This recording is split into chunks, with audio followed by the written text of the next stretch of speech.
राधे राधे। आज मैं आपको वैशाख अमावस्या की कथा सुनाती हूँ। वैशाख माह में पड़ने वाली अमावस्या को वैशाख अमावस्या कहते हैं। वैशाख अमावस्या को हिंदू वर्ष का दूसरा महीना कहा जाता है। शास्त्रों में वैशाख अमावस्या को धर्म, कर्म, स्नान, दान और पितरों के तर्पण के लिए बहुत शुभ माना जाता है। यह पितरों को मोक्ष दिलाने वाली तिथि होती है, इसलिए शास्त्रों में वैशाख अमावस्या को पितरों को मोक्ष दिलाने वाली अमावस्या भी कहा जाता है। इसके अलावा मान्यता यह भी है कि इस दिन माह से त्रेता युग की शुरुआत हुई थी, जिस कारण भी वैशाख अमावस्या का धार्मिक महत्व अधिक हो जाता है। वैशाख अमावस्या के महत्व से जुड़ी इस कथा के बारे में बताती हूँ। बहुत समय पहले की बात है।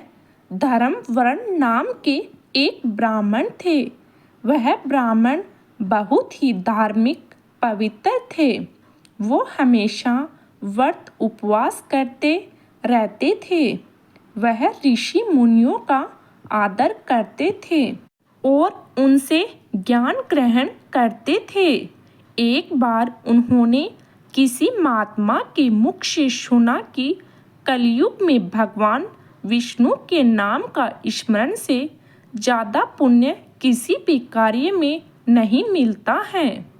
अन्य युगों में जो पुण्य यज्ञ करने से प्राप्त होता है, उससे कहीं अधिक पुण्य फल इस घोर कलयुग में भगवान का नाम सुमिरन करने से मिलता है।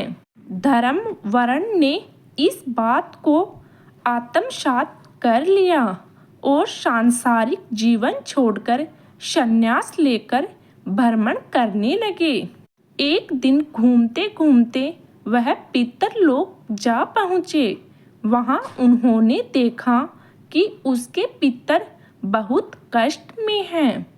पितरों ने ब्राह्मण को बताया कि उनकी ऐसी हालत तुम्हारे संन्यास के कारण हुई है, क्योंकि अब उनके लिए पिंडदान करने वाला कोई शेष नहीं है। अगर तुम वापस जाकर अपने गृहस्थ जीवन की शुरुआत करो, संतान उत्पन्न करो, तो हमें इस कष्ट से राहत प्रदान हो सकती है। इसके साथ ही उन्होंने यह भी बताया कि वैशाख अमावस्या के दिन विधि विधान से पिंडदान करो। पितरों की बात सुनने के बाद धर्मवर्ण ने वचन दिया कि वह उनकी अपेक्षाओं को अवश्य पूर्ण करेंगे। इसके बाद धर्मवर्ण ने अपना सन्यासी जीवन छोड़ दिया और पुनर्सांसारिक जीवन को अपना लिया और फिर वैशाख अमावस्या की तिथि को विधि विधान से पिंडदान किया और अपने पितरों को मुक्ति दिलाई। बोलो विष्णु भगवान की जय। अगर आपको मेरे द्वारा सुनाई गई कथा अच्छी लगे तो कमेंट तथा लाइक जरूर करें और सब्सक्राइब करना न भूलें। धन्यवाद।